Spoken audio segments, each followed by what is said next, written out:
નમસ્કાર. શ્રી યોગ વશિષ્ઠ રામાયણની આ અદ્ભુત કથા અને આ કથામાંથી થોડો સાર આપણે રૂપકથાઓ કરી રહ્યા છીએ. ત્યારે આજે એક અદ્ભુત કથા મારે તમને કહેવી છે અને એ કથા છે કાગભૂષણજીજી અને બ્રાહ્મી દેવીની વાત. પરંતુ આ વાત હું આપને જણાવું એ પહેલાં આપ મારી આ ચેનલને સબસ્ક્રાઈબ કરી લેજો જો તમે નવા હો તો, તેમજ તેને લાઈક પણ કરજો જેથી આવી અવનવી વાતો આપણને જાણવા મળે અને આપણી ધર્મ સંસ્કૃતિ સનાતન ધર્મનો પ્રચાર અને પ્રસાર થતો રહે. કારણ કે હવેનો જે યુગ છે તે જનરેશન ગેપ જે પુસ્તકો ખૂબ ઓછા વાંચે છે. આજે પુસ્તકોની જે લાઇબ્રેરીઓ છે તેમાં અત્યારનું જનરેશન ખૂબ ઓછું જતું હોય તેવું મને જણાઈ રહ્યું છે. જો એ પ્રકારના સામાન્ય જે પુસ્તકો હોય છે તે વાંચવામાં પણ એ લોકો પ્રત્યે રુચિ નથી, તો આ પ્રકારનો એક મહાન ગ્રંથ શ્રી યોગ વશિષ્ઠ રામાયણ જે ઋષિ વાલ્મીકી રચિત છે, જેમાં જીવનની ઘણી બધી વાતો આપવામાં આવેલી છે. એ વાતો કોણ વાંચશે? ખૂબ જૂજ લોકો, એટલે કે આજના યુવાનો આ પ્રકારના ગ્રંથો વાંચતા હોય તેવું જાણવા મળી રહ્યું છે. અને આજની આ પેઢી એટલે કે લગભગ અત્યારે સોશિયલ મીડિયામાં ખૂબ વધારે એક્ટિવ હોય છે. તો આપણે સોશિયલ મીડિયા દ્વારા એક અદ્ભુત ગ્રંથની થોડી અમથી વાત ઝલક આપણે તે લોકો સુધી પહોંચાડી શકીએ તે માટે મારો આ એક નમ્ર પ્રયાસ છે. અને આ બધા માટે સંસ્કારના સિંચન માટે આ ખૂબ જરૂરી છે. આમાં કોઈ એવું મહત્ત્વનું મનોરંજન નથી, પણ આ તો એક મનનો ખોરાક છે. જીવનમાં જ્યારે ખૂબ જ અશાંતિ થાય, મન અશાંતિ અનુભવવા લાગે ત્યારે એકાગ્ર ચિત્તે જો આવી એક વાત સંભળાઈ જાય તો આપણું મન એકદમ શાંત થઈ જાય, નિર્મળ થઈ જાય. એવી બધી વાતો આમાં આપવામાં આવેલી છે. તો આજે આ વાતની આપણે શરૂઆત કરીએ. સૌપ્રથમ ભગવાન મહાદેવને પ્રાર્થના છે. જય જય શિવ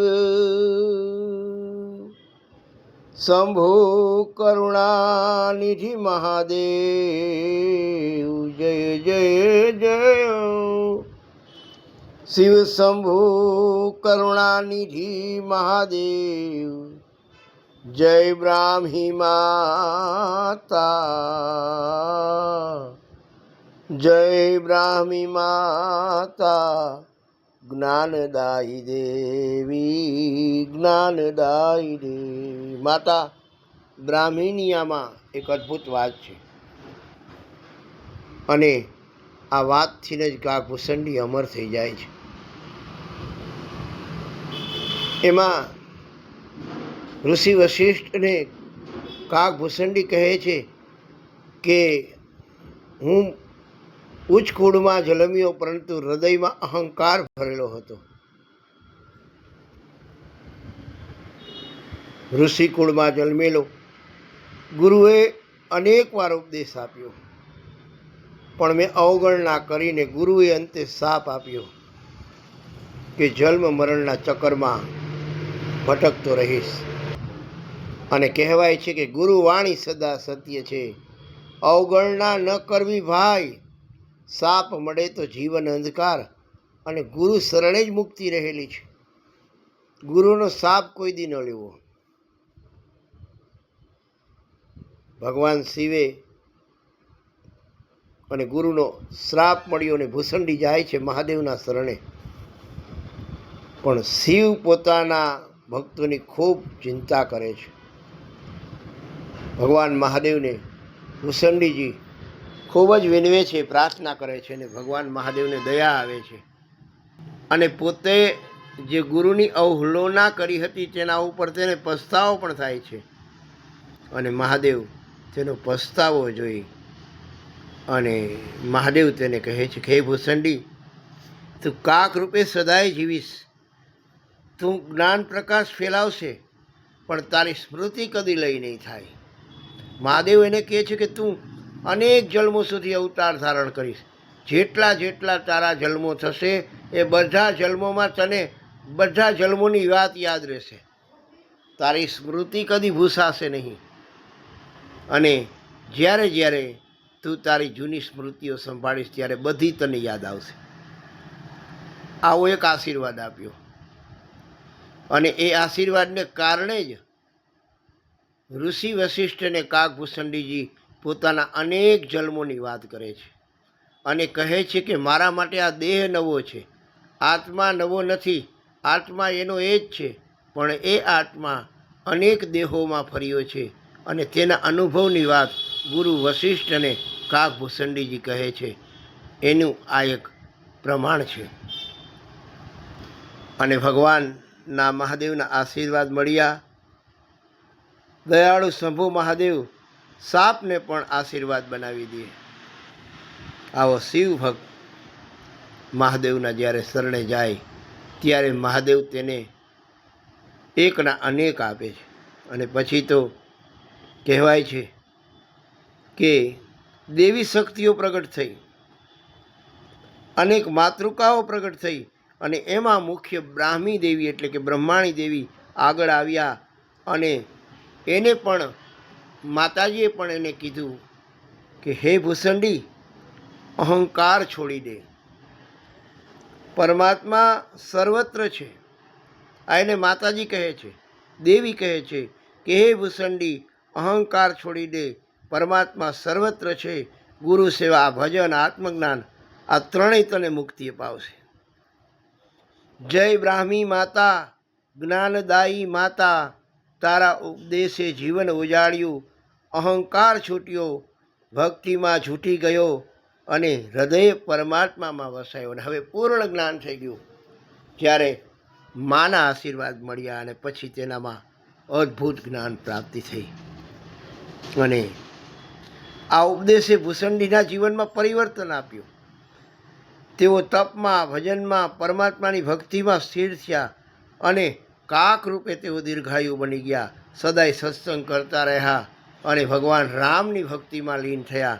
એવા વશિષ્ઠજી પાસે કાકભૂષણજી પોતાની વાત કહે છે.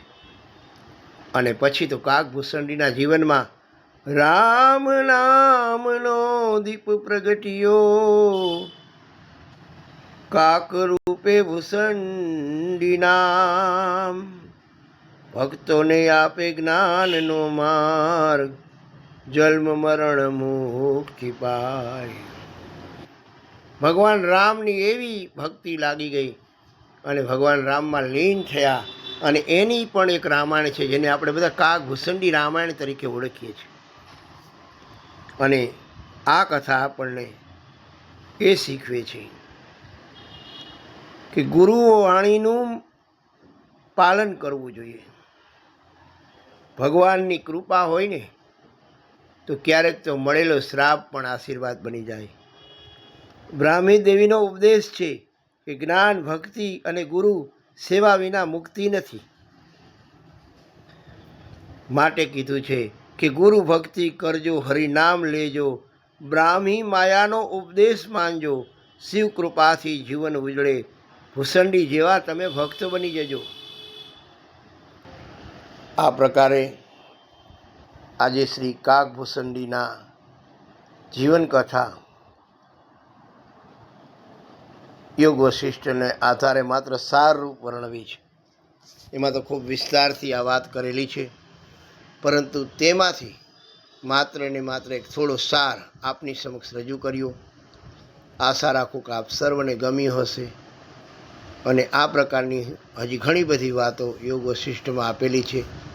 તે બધી જાણવા અને ટૂંકમાં સાંભળવા માટે અમારી ચેનલને સબસ્ક્રાઈબ કરી રહેજો.